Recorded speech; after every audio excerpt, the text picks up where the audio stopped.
প্রথমেই জানাই সবাইকে ৭৮তম স্বাধীনতা দিবসের শুভেচ্ছা ও অভিনন্দন। স্কুল লাইফ শেষ হয়ে গেলেও আজ চলে গেছিলাম স্কুলে স্বাধীনতা দিবসের অনুষ্ঠান দেখতে।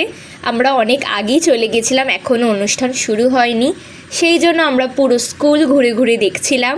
এই হলো সেই স্টাফ রুমের সামনেটা, যেখানে দিদিদের সাথে কোনো দরকার থাকলে আমরাও বলতাম তুই আগে যা, নাহলে তুই আগে যা, তুই আগে যা, তুই আগে যা, এই করে একটা ঝামেলা শুরু হতো আমাদের মধ্যে।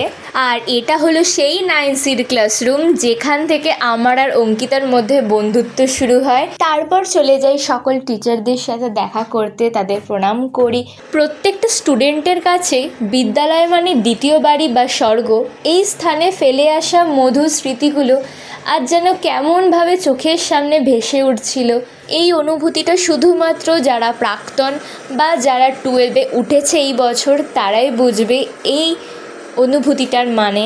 যাই হোক, তারপর প্রাথমিক বিভাগ ও উচ্চ মাধ্যমিক বিভাগের দুই বর্দি মিলে পতাকা উত্তোলন করলেন। এরপর আস্তে আস্তে প্যারেড, তারপর নাচ গান, ইয়োগা, আবৃত্তি, অনেক কিছু পারফরমেন্স হয়। সব পারফরমেন্স আমি ক্লিপ দিতে পারলাম না, কিছু কিছু দিলাম। অনুষ্ঠানের শেষে দিদিরা বাচ্চাগুলোকে চকলেট দিচ্ছিলেন, তো আমরাও দিদির কাছে গিয়ে আবদার করছি, দিদি আমরা প্রাক্তনী বলে কি আমরা চকলেট পাবো না? দিদিরা বললেন না না, এনে ধর ধর, তোরা পাবি না মানে? এই দেখো আমরা নিয়েও নিলাম। তারপর স্কুল থেকে বেরিয়ে আমরা ভাবছিলাম যে কি খাওয়া যায়, এত জোরে খিদে পেয়ে গেছে, কারণ দুজনেই সকালবেলা কিছু খেয়ে আসিনি।